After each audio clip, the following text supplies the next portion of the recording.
प्रभु यीशु मसीह के मधुर और मीठे नाम में आज दिनांक 6 फरवरी दिन गुरुवार को आप सब श्रोताओं का हम स्वागत करते हैं। आज के दिन के लिए जो वचन है लिया गया है मत्ती रचित सुसमाचार उसका 7 अध्याय 7 पद। मांगो तो तुम्हें दिया जाएगा, ढूंढो तो तुम पाओगे और खटखटाओ तो तुम्हारे लिए खोला जाएगा।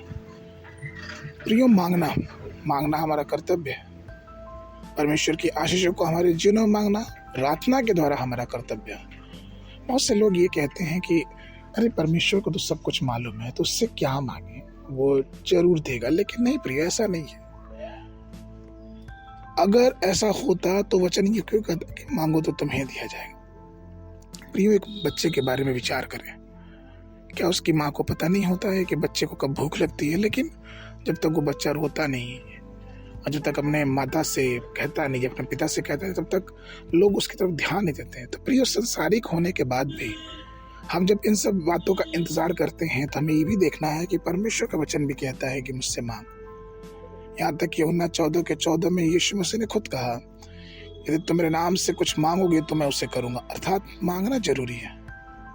पहला राजा उसके 3 अध्याय के 9 पद में हम देखते हैं कि परमेश्वर से सुलेमान ने बुद्धि मांगी। इसलिए मांगा कि वो जो लोग हैं उनके ऊपर वो बुद्धिमानी से शासन कर सके।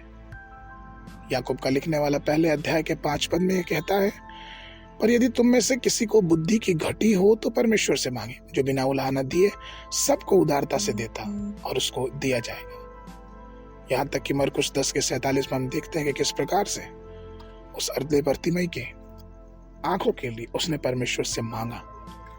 हम ये देखते हैं कि इस प्रकार से कोढ़ी लोगों ने परमेश्वर से मांगा।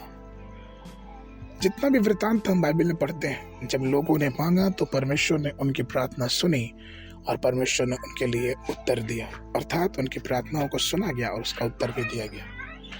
परमेश्वर के प्रिय लोगों, परमेश्वर ने हमें अपने अनुग्रह दिया है, अपनी आत्मा का वरदान दिया है और वो चाहता है कि हम उससे मांगें कि हम उसकी आत्मा की बढ़ोतरी में और भी आगे बढ़ते जाएं और हमारा जीवन आने वाले दिनों में, आने वाले समय में बहुतायत का जीवन हो सके, जिसके द्वारा हम परमेश्वर की महिमा कर सके। आगे के मनन के लिए फिलिपियों की पत्री उसका 4 अध्याय 6 पद। किसी भी बात की चिंता ना करो, परंतु हर एक बात में तुम्हारे निवेदन, प्रार्थना और विनती के द्वारा धन्यवाद के साथ परमेश्वर के सन्मुख उपस्थित किए जाएं।